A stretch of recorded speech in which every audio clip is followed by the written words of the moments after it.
तुम्हास लवणी आज जय शुभा जय महाराज वंदा मी तुम्हास लवणी आज चंदना परीस जिजवली काया झाले जीवन आमचे सुगंधी आज राजेशहाजी पिता लाभले माताजी जाऊनचे चक्र लाभले बहुजन प्रतिपालक तुम्ही जाहले आदर्श शिवराज आम्हाला भले जय शुभा जय महाराज वंदा मी तुम्हास लवणी आज धर्मांधांची कै नाही केली जातीयतेची कीड नष्ट केली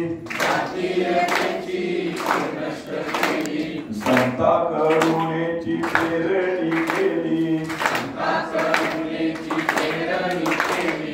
आदर्श समाज निर्मिती केली जय शिवबा जय महाराज वंदा मी तुम्हास लवणी आज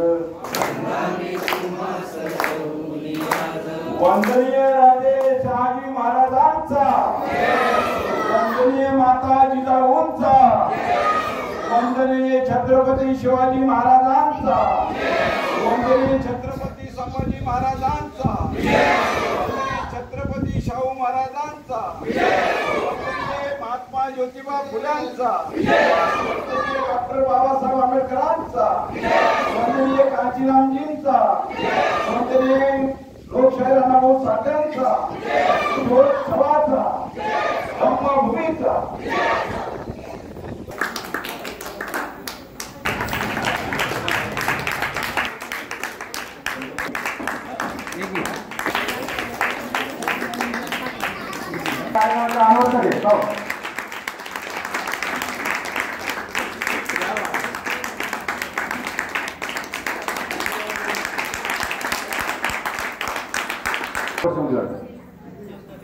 चौथा वर्ष आणि 14 दिवस चौथा वर्ष आणि 14 दिवस पहिलं वर्ष ज्यावेळेस शिवोत्सव सुरू केला त्यावेळेस परिस्थिती पाहिली तिथं आम्हाला बसायला जागा नाही मंडप आणि आफाट पाऊस आणि त्यावेळेस जर पाहिलं त्यावेळेस आपले साहित्य संमेलनाचे संमेलन माझ्या अध्यक्ष समी सर्व पावसामध्ये अक्षरशः ते भिजले दोघे सर्व होते ते सुद्धा पावसामध्ये भिजले आणि तुम्ही सुद्धा होता साक्षीदार त्या होता आणि अशा परिस्थितीमध्ये आपण हा शिवोत्सव सुरू केलाय आणि आज 4थं वर्ष संपन्न होत असताना आम्हाला ह्या गोष्टीचा फार आनंद आहे की ऐतिहासिक धर्मविवाह जसं 25 डिसेंबर 1954ला बाबासाहेबांनी स्वहस्ते तथागत भगवान गौतम बुद्धांची मूर्तीची स्थापना केली आणि तो मान खऱ्या अर्थानं जसं दादांना जसं भीमपुत्र म्हणलं जातं आणि महात्मा ज्योतिबा फुल्यांचं काम म्हणजे बघा बाबासाहेबांनी राष्ट्रपिता महात्मा ज्योतिबाला पाहिलं नाही पण बाबासाहेबांनी त्याला गुरु मानलं आणि त्यांचं काम मला सांगा देशामध्ये तुला जमलं का सुसंकल्पनापणे डोक्यात नाही आली कारण हे झाडच लागतं कोणाला लागतं तेव्हा आहारच लागतं असते आणि ते काळात आपल्या भीमपुत्र टेक्स्टो केले खरं आणि म्हणून शिवोत्सव सुरू झालाय प्रवाहाच्या बाजूने कुणी काम करतो प्रवाहाच्या विरोधात कुणी काम करत नाही शिवोत्सव संपन्न होत असताना आजच्या कार्यक्रमाला प्रामुख्याने ज्यांच्या शुभहस्ते या ठिकाणी राजे छत्रपती शिवाजी महाराज यांना पुष्पमालिका अर्पण करण्यात आली ते शिवसेनेचे ज्येष्ठ नेते सन्माननीय रमेशजी जाधव साहेब त्यांच्यासोबत आलेले पिंजल साहेब आमचे सर्वांचे आदरणीय, त्यांना आम्ही या ठिकाणी आदराचं स्थान देतो धर्मभूमीवर, ते सन्माननीय प्राध्यापक नागरेसाहेब, चॅनलचे प्रतिनिधी, मॅक्स महाराष्ट्रचे प्रतिनिधी किरण दादाजी सोनवणे आणि आणि अमिताभजी सोनवणे, त्यांच्या सौ चंदाताई आणि त्याप्रमाणे नगरसाहेब त्यांचे चिरंजीव. बरं, ठीक आहे. 1 2 3 तीनही मान्यवरांचा या ठिकाणी सन्मान झालेला आहे, जे प्रामुख्याने दादांच्या तालमीमध्ये तयार झाले. बरोबर ना? आणि पूर्ण महाराष्ट्रामध्ये ज्वलंत जे महात्मा फुलेंचं रूप आहे आणि खरं रूप जे दाखवण्याच्या महाराष्ट्रभर काम करतात ते सन्माननीय कुमारजी आहेर साहेब. या ऐतिहासिक संपूर्ण घटनेचे शिल्पकारच म्हणता येईल त्यांना, संस्थापक शिल्पकार, महात्मा फुलेच्या नंतर संस्थापक शिल्पकार सन्माननीय भीमपुत्र टेक्साजीदादा गायकवाड. या ठिकाणी संपूर्ण माझा धर्मपरिवार, कोणाचं नाव जास्त घेणार नाही कारण का प्रास्ताविक 2 मिनिटांमध्ये करायचा आहे, उशीर झाला, त्याबद्दल सगळ्यांची दिलगिरी व्यक्त करतो, विशेष दादांची दिलगिरी व्यक्त करतो. सगळ्यांना टायमिंगचं बंधन दादांनी शिकवलेलं आहे. आम्ही शक्यतो टायमिंगचं बंधन नसते, पण दादा बरोबर 5:30ला इथं हजर असतात. थोडा उशीर झाला, काही कारण होतं. या ठिकाणी जाधव साहेब, खऱ्या अर्थानं हा सगळा एक धर्मपरिवार आहे. महात्मा ज्योतिराव फुले यांनी छत्रपती शिवाजी महाराजांची समाधी शोधून काढल्यानंतर हा उत्सव फार मोठ्या प्रमाणात सुरू होता. कालांतराने तो बंद झाला. पण एक मन आहे की महात्मा ज्योतिराव फुलेंनी त्यांच्या घरामध्ये हे बांधून ठेवले होते. बरोबर? काही चुकत असेल तर क्षमा करा, जास्त माहिती नाही. दादांच्या पुढे आम्ही एक शब्द बोलू शकत नाही. नमो बुद्धाय. भारतरत्न डॉक्टर बाबासाहेब आंबेडकर आणि या धर्मभूमीमध्ये साजरा होत असलेला शिवोत्सव आज त्या ठिकाणी या 4था दिवस आहे.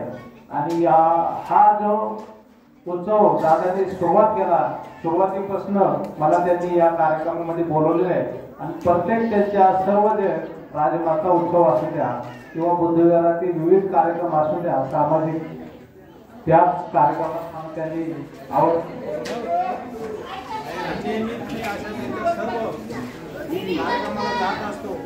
शिकायला मिळतात. सुरुवात केली त्यावेळेस या ठिकाणी ज्यांच्या भाषणाच्या आकृतीने निमित्त वाटत असे श्रीपाल सबनीस साहेब यांनी या ठिकाणी आपलं वक्तव्य या ठिकाणी सादर केलं. उभा पाऊस पडत असताना एकही माणूस या ठिकाणी हल्ला नाही. आणि अशा या उत्सवामधनं असं हे चांगलं वक्तव्य आणि आपल्याला ते ऐकण्यास मिळालं. अशा विविध प्रकारचे या ठिकाणी व्याख्याते येतात, आपले विचार मांडतात, त्याच्यातनं समाजाला चांगलं ज्ञान मिळतं. असंच कार्य यांच्या हातून नियमित घडून ज्यांच्यामुळं आज देखील या बुद्धविहाराची वीट करून आज कमीत कमी ते बुद्धविहाराचं एक स्लॅब तरी तयार झालं. कुठल्याही गोष्टीला करायला थोडंसं कष्ट लागतं. आज त्यांनी एक माणूस जमून हा उत्सव साजरा केला आणि हा एवढा मोठा उत्सव साजरा होत आहे. आणि अशाच प्रकारचे उत्सव त्यांची अपेक्षा आहे की संपूर्ण आपल्या महाराष्ट्र देशात तर भारतामध्ये हा उत्सव साजरा व्हायला पाहिजे, ही त्यांची मनोकामना आहे. स्वातंत्र्य, समता, बंधुत्व आणि न्याय या महामूल्यांसाठी ज्या ज्या महापुरुषांनी आपल्या देहाचं बलिदान केलं त्या सर्व महापुरुषांना विनम्र अत्यंत महत्वाच्या अशा समारोहाच्या निमित्तानं मी इथं उपस्थित आहे. हे खरं म्हणजे मी माझं आपण भाग्य वगैरे कल्पना मानत नाही, पण खरोखरच ही माझ्यासाठी प्रचंड आनंदाची वास्तविकता. गेले अनेक वर्ष मी आमचे मित्र चळवळीचा एक धगधगता अंगार जरी म्हटलं ते भीमपुत्र टेक्सास गायकवाड, इथे उपस्थित सर्व मान्यवर बंधू आणि भगिनी, वास्तविकता मी टाळीबाण भाषण करण्यामध्ये खूप फेमस आहे, पण मी तसं काही करणार नाही. कारण टाळीबाण भाषण करण्याच्या ऐवजी काही दोन गोष्टी तुमच्याशी हितूगुज करावं या निमित्तानं मी एक 5-1 मिनिटं बोलेन आणि त्यानंतर मला जायचं आहे. त्यामुळे मी पुढचे सगळे मित्रांचे जे काही कार्यक्रम आहेत त्याला काही मला उपस्थित राहता येणार नाही. त्यामुळे सर्वप्रथम मी तुमची त्याबद्दल क्षमा मागतो. बंधूंनी भगिनींनो, शिवोत्सव साजरा होतोय. हा क्रांती प्रतिक्रांती मधला क्रांती प्रतिक्रांती नंतरच्या क्रांतीचा उत्सव. कारण असं आहे की एक या देशामध्ये ते सगळ्यांना पचवून घेतात. त्यांनी संतांना पचवून घेतलं, त्यांनी चार्वाकाला ठार मारलं, त्यांनी बुद्धाला इथून हद्दपार करण्याचा अतोनात प्रयत्न केला. ते बाबासाहेबांना सुद्धा कवेत घेऊन बगलात मारण्याचा प्रयत्न करतायत. ते छत्रपती शिवाजी महाराजांना तर कधीच गिळंकृत करून टाकले त्यांनी, पण ते महात्मा फुलेंना जवळ सुद्धा येऊ देत नाही. याचं कारण असं आहे की त्यांच्या असणाऱ्या मुळाच्या प्रतिक्रांतीच्या वरती कुणी घाव घातला असेल तर तो क्रांतीबा फुल्यांनी घातला. त्या काळामध्ये विचार करावा आपण. वास्तविकता एक तर लहान लहान मुलं आहेत. मी बोलणं किती चांगलं असलं तर बोलण्याचा अर्थ विचारांनी असतो.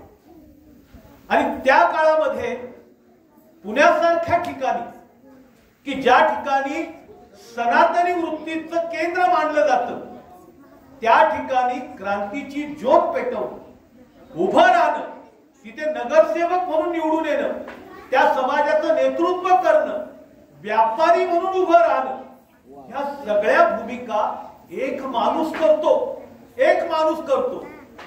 ज्यांच्या ज्यांच्या विरोधात इथली असणारी सनातनी वृत्ती जाते त्या प्रत्येकाच्या विरोधात एकटा माणूस एल्गार करतो. हे खरं म्हणजे नाही का?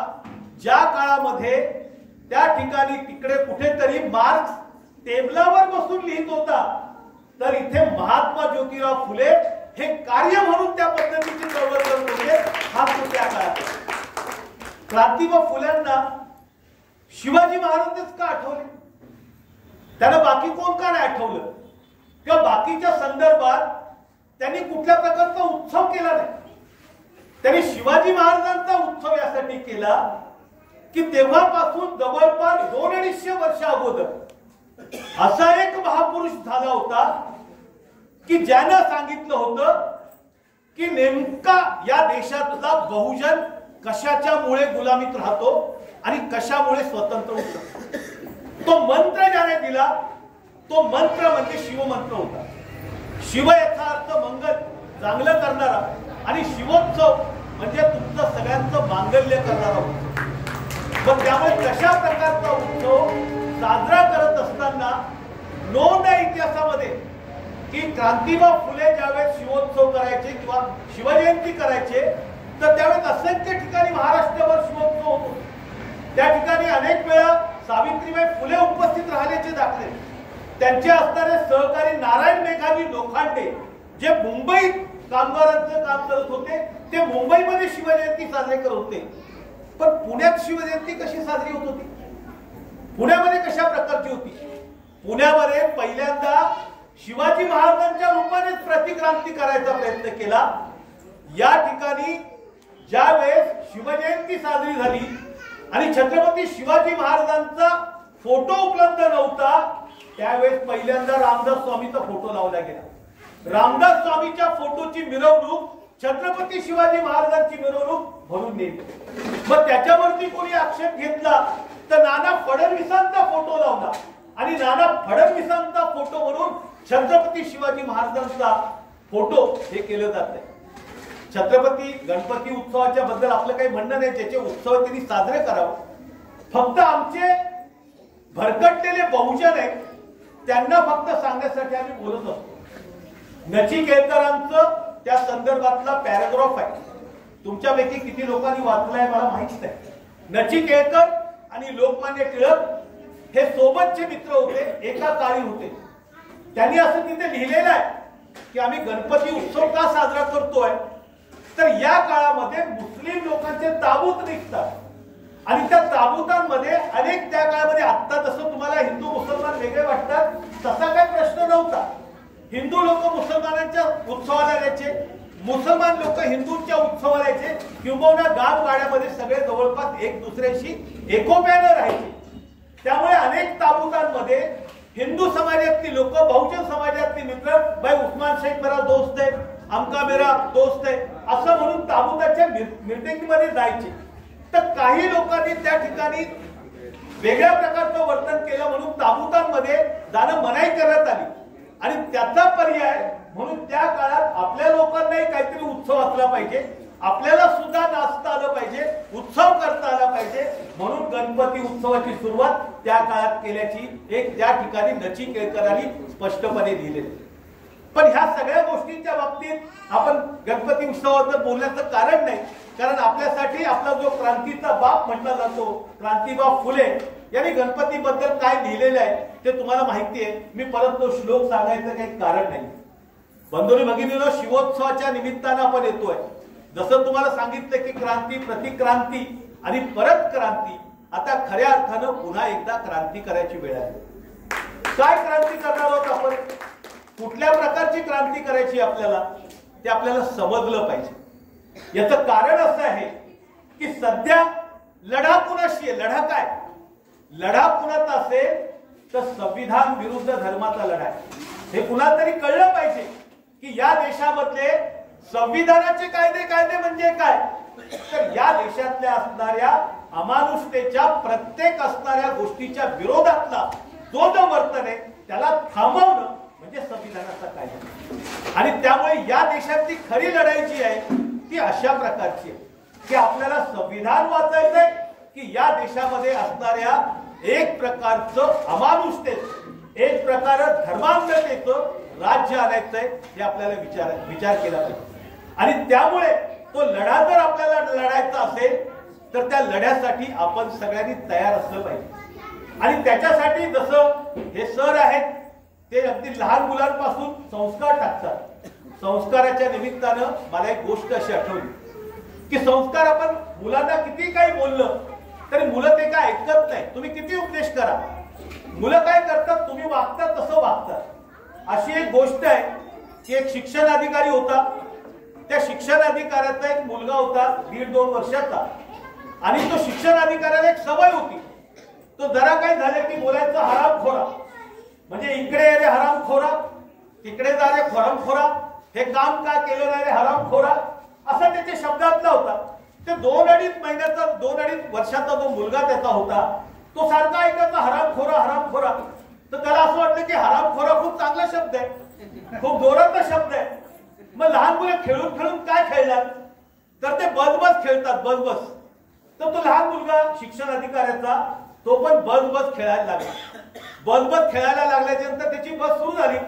त्यांनी टन टन टन टन बेलवानी अभी बस निघाली आहे, देऊर रोडून निघणार आहे आणि पुढे इकडे भोसरी बिसरीला जाणार आहे.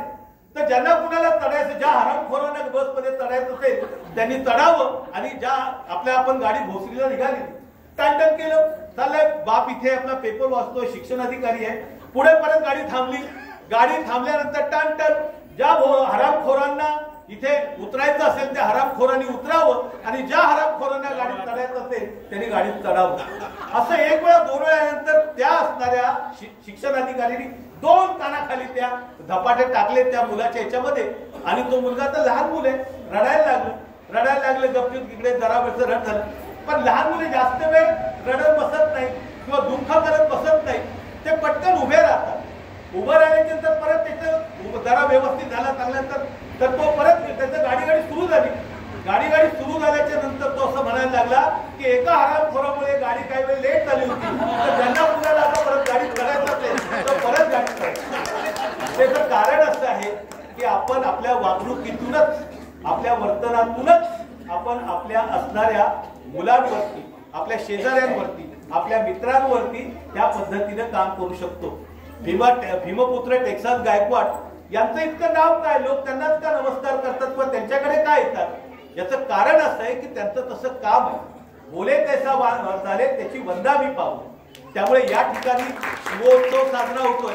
या शिवोत्सवाच्या निमित्तानं मी परत कधीतरी येईल. त्या काळावेळेस अगदी सविस्तर आपण एखाद्या विषयावरती किंवा एखादं वर्कशॉप घेतलं तर तरुणांच्या संदर्भातलं आपण त्या संदर्भातलं आपण एकदा बोलूया आणि त्यावेळेस आपण त्या संदर्भातली सविस्तर मांडणी कशा पद्धतीने आपल्याला केलं गेलं पाहिजे त्या संदर्भात आपण बोलू की कशा पद्धतीनं आपल्याला झालं पाहिजे. वास्तविकता आता तुम्ही कुठल्या पक्षाचे असाल, कुठल्या सामाजिक संघटने असाल, कुठल्या वर्गात काम करत असाल, तुम्हाला जर खऱ्या अर्थानं हा देश सांभाळायचा असेल तर तुम्हाला सगळ्यांना एका त्याच्यात आलं पाहिजे. खरं म्हणजे शिवोत्सवाला शिवसेनेचे नेते उपस्थित आहेत ही पण सुद्धा एक चांगल्या प्रकारची घटना आहे. कारण ज्या पद्धतीनं आता महाराष्ट्रातलं राजकारण खतखत आहे आणि ज्या पद्धतीनं पुढे चाललंय तर या देशामध्ये एकूणच एक चालुकानावरती पद्धत आणण्याचा जो काही कट शिजतो आहे ते आपण आता ओळखलं पाहिजे. त्यामुळे आपल्यातले गट असतील, तट असतील, जाती असतील, भेद असतील, वर्ग असतील, वेगवेगळ्या प्रकारचे पक्ष विपक्ष असतील, सगळे मिळून सगळ्यांनी एकाच ठिकाणी हा प्रतिक्रांतीचा हल्ला म्हणजे परत पाठवण्यासाठी आपण काम केलं पाहिजे. मला खूप बोलता येईल, खूप वेळ बोलता येईल, पण मला पुढे जायचं असल्यामुळे तुमच्या सगळ्यांचं मी आभार मानतो आणि इथेच थांबतो. जय विनंती करतो आणि निर्णय चौसासाठी सर्वांनी जोरात टाळ्या वाजवा.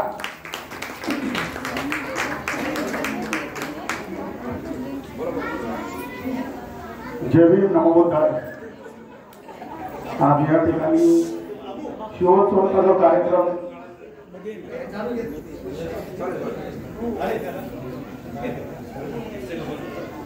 या ठिकाणी जो शिवोत्सवाचा जो कार्यक्रम साजरा होत आहे त्याबद्दल मला अत्यंत आनंद होत आहे. त्याचं कारण असं की आपण बघितलं की जे 33 कोटी देव आहेत, आपण बघितलं की 33 कोटी देव आहेत आणि त्यांचे कोट्यावधी मंदिर आहेत. आपण बघितलं की 33 कोटी देव आहेत आणि कोट्यावधी त्यांची मंदिर आहेत. परंतु एकही मंदिर नसलेला जो छत्रपती शिवाजी राजा आहे त्या राजाचं या पूर्ण महाराष्ट्राच्या मनावर, पूर्ण देशाच्या मनावर राज्य आहे. आपण बघितलं की कुठेही राजाचं कसलंही मंदिर नाही, परंतु राजाचं हे जे राज्य आहे, राजाने संपूर्ण मनावर राज्य केलेले असे छत्रपती शिवाजी महाराज यांना या ठिकाणी वंदन करतो. गेले 20 वर्ष जसं मला समजते तसं गणपतीच्या काळामध्ये आपण बघितलं की वस्ती 40 लोक गणपतीला आरतीला जातात. आपण बघितलं की गल्लोगल्ली गणपती बसवले जातात आणि त्या ठिकाणी शेजार पाजारचे लोक म्हणतात की चला आरतीला 2 मिनिटं चला. काही लोकांना जायची इच्छा नसते तरी पण जावं लागतं आणि आपल्या बौद्ध समाजातल्या लोकांना जायची इच्छा नसते तरी ते तिथं जाऊन नाचतात, गातात. आणि मग आपले जे बौद्धाचार्य, आपले जे बौद्ध लोक सांगतात की गणपती उत्सव साजरा करू नका, गणपती उत्सवामध्ये जाऊ नका. परंतु त्या 10 दिवसामध्ये एवढा धिंगाणा असतो की म्हणजे आग्रह असतो की लोक जातातच.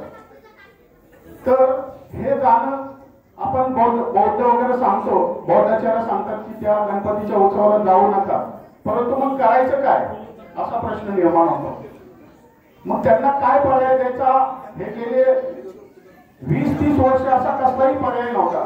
परंतु आज दादाच्या माध्यमातून या ठिकाणी गणेशोत्सवाच्या काळात, नवरात्राच्या काळात जो आपल्याला पर्याय मिळालेला आहे हा सर्वात मोठा पर्याय आहे. आणि खरंच दादा तुम्ही हे जे कार्य सुरू केलेले आहे हा गणेशोत्सवला अतिशय चांगला पर्याय दिलेला आहे शिवोत्सव.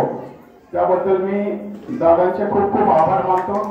दादांना मी लहानपणापासून ओळखतो. दादा माझ्या वडिलांचे मित्र होते आणि दादा हे माझ्यासाठी दादाच आहे. मी पण दादांना, माझ्या वडिलांना दादा म्हणायचो आणि दादांना पण दादाच आपण संबोधतो. तर दादांनी आमच्या घरी येणं, लहानपणापासून आमच्यावर लक्ष देणं. माझे वडील 18 महिने कारागृहात होते आणीबाणीच्या काळामध्ये. त्या काळात दादांनी आमच्यावर खूप लक्ष दिलं, खूप सांभाळ केला. दादांचा खूप मोठा आधार होता. असे दादांना या ठिकाणी भेटणं होतं, त्याबद्दल मला खूप खूप अभिमान वाटतो. तर एवढंच मोठं मला काही जास्त बोलता येत नाही. चॅनलच्या माध्यमातून खूप सारं कार्य चालू असतं, परंतु बोलण्यात मी फार कमी आहे, त्यामुळे मी आपली माफी मागतो आणि या ठिकाणी रजा घेतो. जय भीम, नमो बुद्धाय. धन्यवाद चव्हाण साहेब, तुम्ही बोलताय चांगलंच बोलता तुम्ही.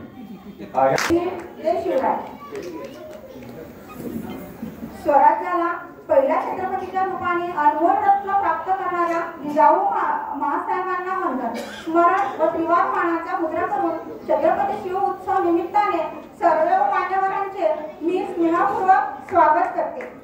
आणि बुद्ध विहार कृती समितीच्या आयोजकांनी या बालचमूंना आपल्या मंचावर कला नृत्य सादर करण्याची संधी दिल्याबद्दल मी शिक्षक कर्मचारी वर्गांच्या वतीने आभार मानते आणि शिव उत्सवाच्या पुढील कार्यक्रमास सुरुवात करते. या कार्यक्रमाच्या सुरुवातीला आमच्या बालचमू वर्ग जो आहे त्यांच्याकडनं तुम्हाला काही शब्द ते सांगणार आहे त्यांच्या भाषणातून.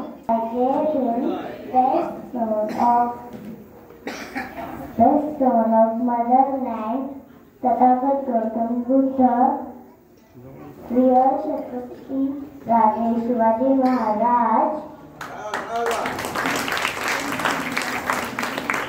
founder of girls' education, Mahatma Jyotirao Phule, first lady teacher, Mata Savitribai Phule. Very good.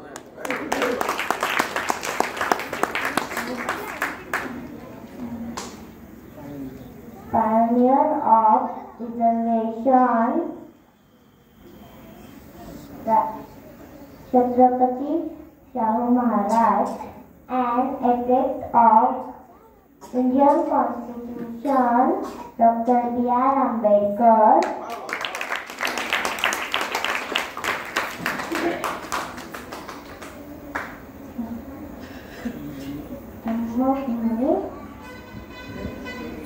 True leader of the movement,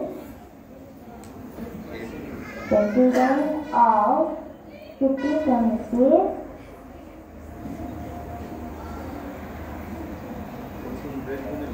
respected as teachers, parents, and my dear friends. I really thank to management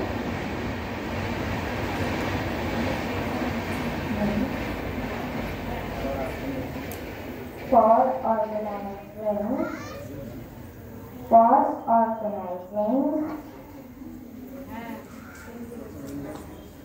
such a wonderful festival, which will tell real history of Shivaji Maharaj, which will create the Buddha Bharat. Thank you, Jai Hind, Jai Swaraj, everybody.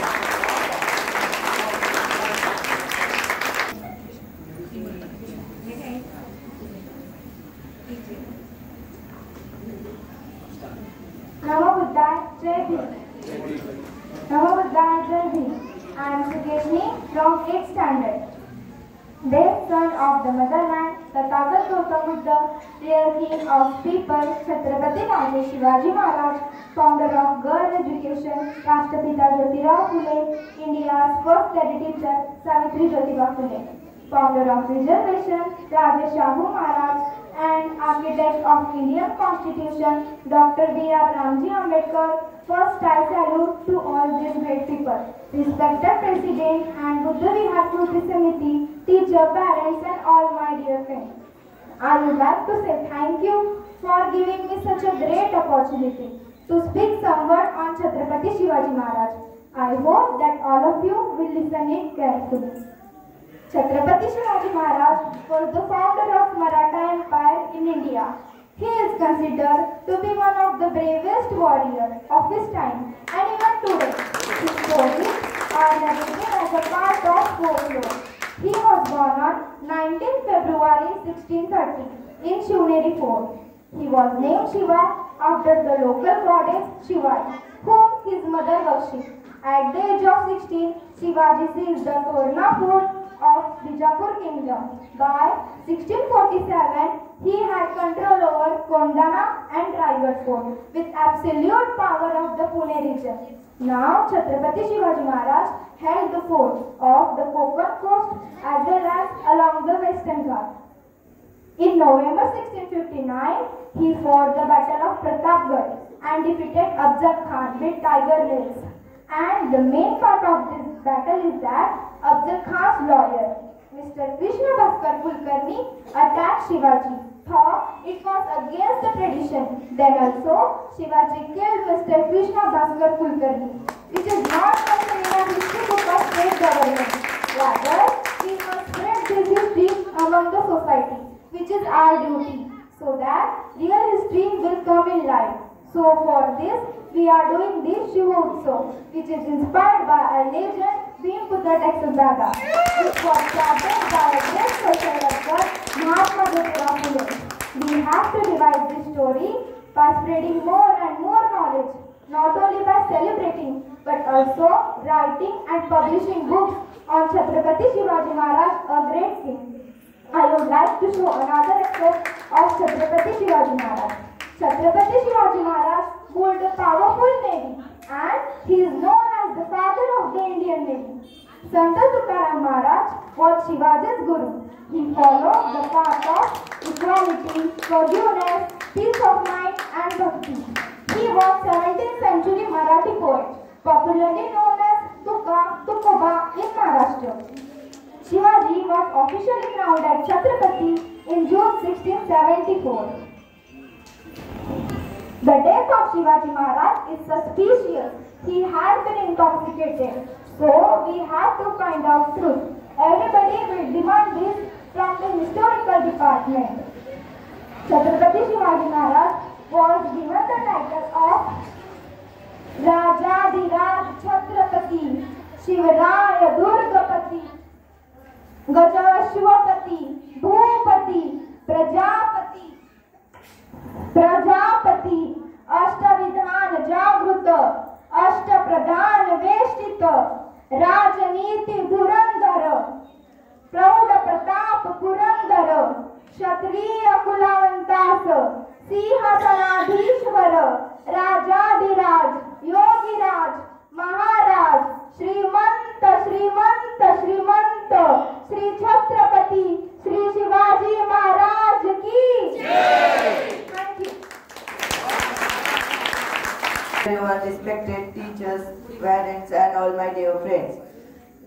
Chhatrapati Shivaji Maharaj was a great king and brave warrior. He was born in 19 February 1630 at Shivneri Fort in Pune, Maharashtra. His mother name was Jizabai and his father name was Shahaji Bhosle. He grew up at Pune under the strict supervision of his mother and his teachers. Shivaji Maharaj was Mangesh दिवर आहे. मी सातवी मध्ये शिकत आहे. छत्रपती शिवाजी महाराज हे रयतेचे राज्य होते. 19 February 1630 रोजी शिवनेरी किल्ल्यावर त्यांचा जन्म झाला. त्यांच्या वडिलांचे नाव शहाजी व आईचे नाव जिजाऊ असे होते. I would like to say thank you to me giver such a great opportunity to speak some words on Chhatrapati Shivaji Maharaj.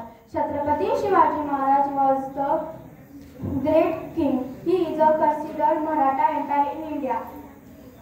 Chhatrapati Shivaji Maharaj was born in 19 February 1630 in Shivneri Fort north of Pune. In November 1659, he fought defeated Afzal Khan and Afzal Khan lawyers Krishna Bhaskar Kulkarni. There are many stories, and one aspect takes many days. Chhatrapati Shivaji Maharaj was a great king. He educated his son Shahaji Maharaj against religion.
विद्यार्थ्यांना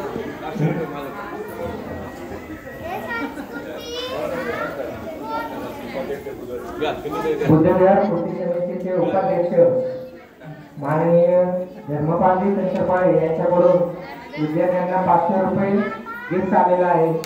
त्यामुळे शाळेच्या वतीने त्यांचे आभार व्यक्त करतो.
शरणाची लेखनी शोभती शिवाजी आरती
सगळ्यांनी म्हणूया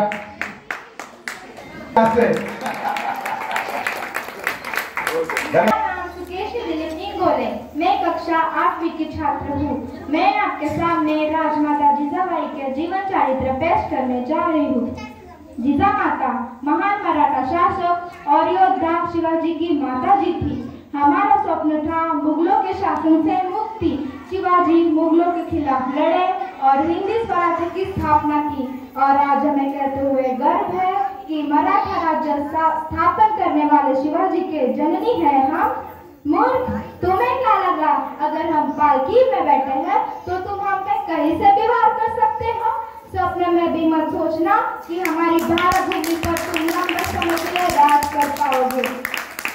सोनों के जंगलियों में जब हम हमारे पुत्र शिवा के साथ समय व्यतीत कर रहे थे, उसी समय हमने शिवा के मन में आत्मसम्मान, महिलाओं का सम्मान, कर्तव्य निष्ठा जैसे मूल्यों की लौ जलाई। बचपन से ही शिवा को बड़े बड़े महापुरुष, राजा महाराजाओं की कहानियां सुनना पसंद था। इन्हीं कहानियों से प्रेरित होकर शिवा ने हमें राजेश्वर के मंदिर में हमें वचन दिया कि वह स्वराज्य स्थापित करेगा और आज हमें गर्व है कि शिवाजी के जननी हैं हम। शर्म आनी चाहिए तुम जैसों से नियत पे वार करते हुए, लेकिन हम तुम जैसों से नहीं डरते। वीरांगना नाम है